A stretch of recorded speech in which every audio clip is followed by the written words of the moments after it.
These are well used and loved, you can see. I'm about due for some new ones, but they're like 10 years old and they're still going strong.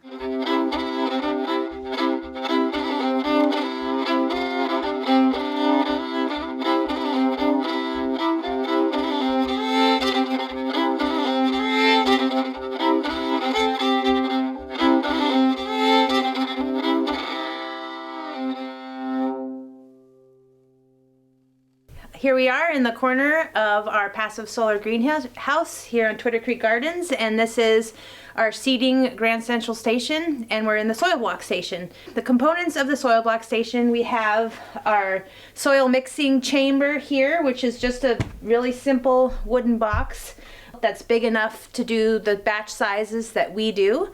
I have all of my soil block trays right here behind me, a seeding table, and all the seeds. So everything's within a arm distance. It's right here.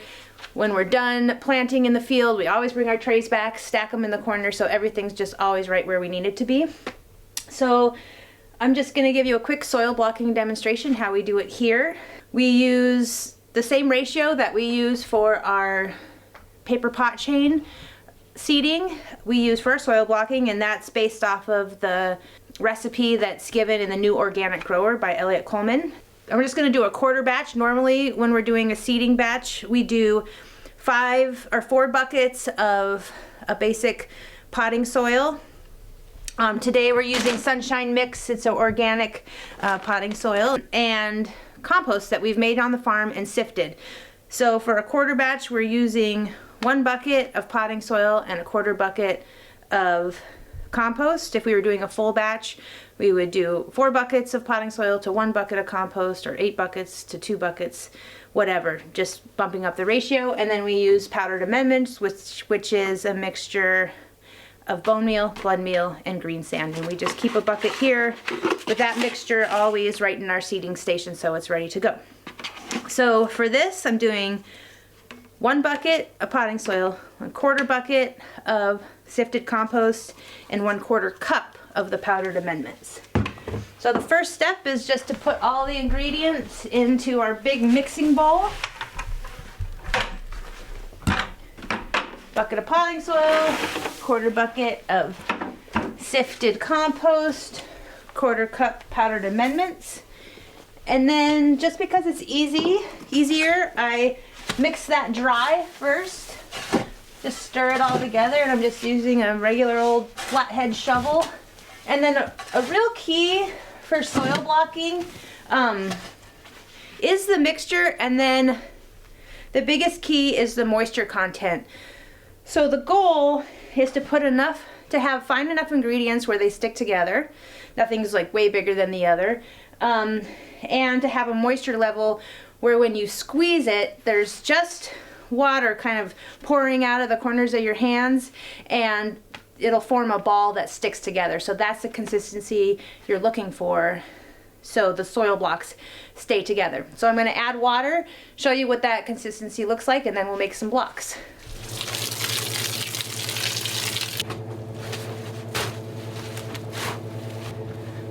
Alright, so I've added enough moisture, and this is a super basic system.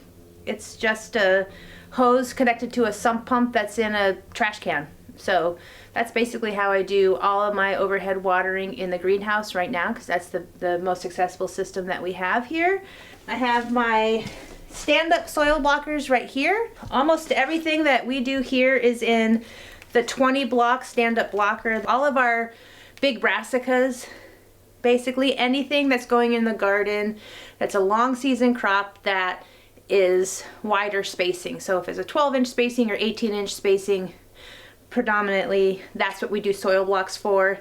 Anything between 4 inches and 6 inches, we do paper pot chains, and anything under 4 inches, we do direct seeding. So that's like our basic setup for our seed sowing schedule. But getting into the soil blocking, now that I have my mixture, the right moisture level, the next step is just to tamp it in. And these are really nice for ergonomic. I can do this all standing up. And it takes quite a bit of soil, like compressed into these soil blocks to make good blocks. So I twist and push down while I'm doing it to really press soil in the blocker. And then I kind of clear a space, and the bottom of my mixing chamber here is plywood. So I just make a flat surface and I tamp.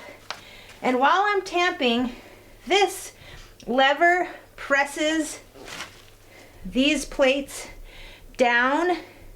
And if I'm doing it against the flat surface, I'm basically pressing the soil between the plate and the plywood to really compress those blocks. So I'm pushing down on the whole apparatus and pushing down on that lever, which pushes the plates down. Okay, so I'm really pressing that soil in, and I have my soil block trays already set up here. We make these trays on farm. It's all 1-inch rough cut lumber from our local sawmill, and we use seconds, so it's really cheap material. And it doesn't take us very long to pop these together, so they're all wooden trays. I really like using the wooden trays instead of the plastic trays. We can build them so we can fit 80 blocks perfectly in each tray. So I transfer my compressed soil blocks into the tray, and then this looks really easy, but it takes some messing around. We've taught a lot of people how to soil block, and it always takes a little bit of time to get it right. So I'm lifting up on the handlebars and pushing down on the lever at the same time to release the blocks, and sometimes you'll have to pump it a couple times to release your blocks. One modification that we made on our stand-up blocker is we took old bike handles.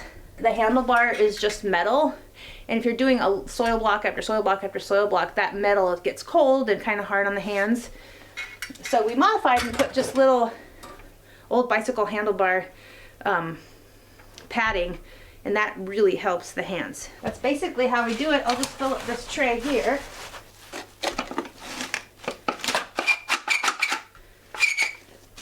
Okay, so I have one tray done. That's 80 soil blocks, all ready to go to the seating table. So for us, when we're doing big batches, sometimes we're soil blocking 1,000 soil blocks because we have 1,000 transplants that are going to go out into the field later. So we'll do it a step by step. We'll do all of our soil blocks, or if we have 2 people, we'll have 1 person soil blocking and 1 person seeding. But a good thing to keep in mind is if you're going to be doing a lot of trays at a time, it works better to keep your soil blocker cleaned, and we just keep a bucket of water right next to our soil block station, do a quick rinse, and that kind of cleans off the debris so we can keep going and have smooth blocks coming out time and time again. So super simple. The other blocks that we have these are well used and loved. You can see we're about due for some new ones, but they're like 10 years old and they're still going strong. Even though they're rusting just a little bit. The other one that we keep on hand is a 12 blocker, and we'll do our cucumbers, our squash, our zucchini, those kind of bigger seeds, bigger crops in the 12 blocker. That fits 48 blocks per tray. Our 20 blocker, 80 blocks per tray. So we'll just come in to the greenhouse.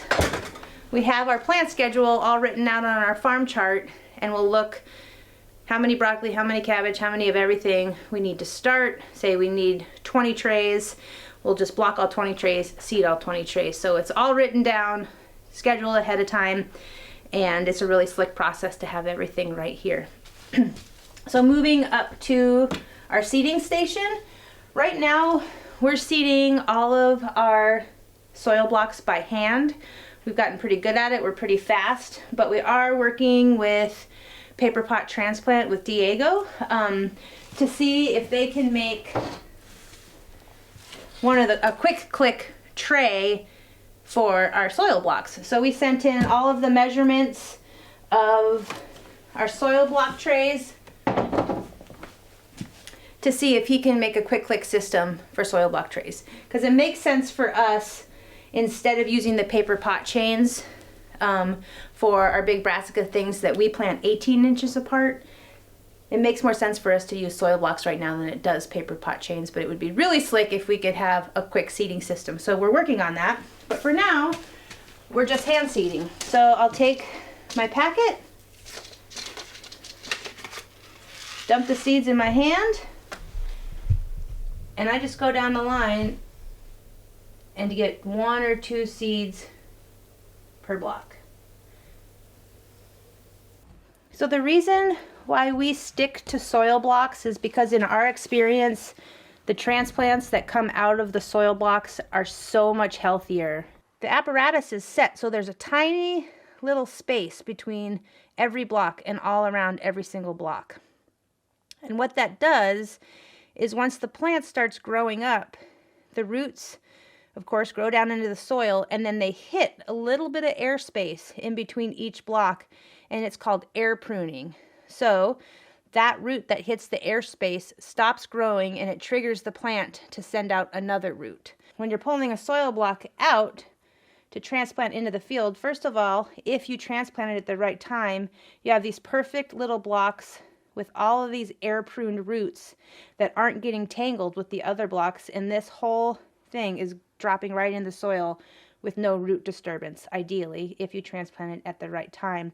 And the other thing is your transplant has this entire root system, like really healthy, robust root system already growing in its individual block, as opposed to those plastic cells. You'll often pull out a plant and you'll see like the plant grew 1 root out and it coils and coils and coils looking for air.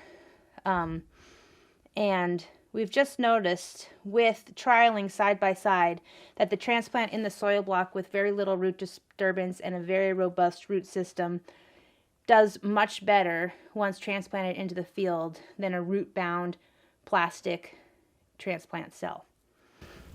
Okay, so now that the seeds are in there, I'm just going to take my vermiculite, give it a light coating of water. Since the soil blocks already have a lot of moisture in them, I just need to water the top layer, set that aside, and let it germinate. So another option for soil blocking, more for the home gardener. I know a lot of home gardeners that use it. This is just a 4-block hand blocker. So if you're just growing a small garden, I can't remember, this might cost $25 or something, whereas, you know, the stand-up soil blockers are $200 range. So it might make sense on a smaller scale just to have a little hand blocker. Works the same way, tamp the soil, put it in your soil block trays or your black plastic trays, whatever you want to use. But they do have different options of sizes depending on how many soil blocks you're doing. And that's our soil block demonstration of the day.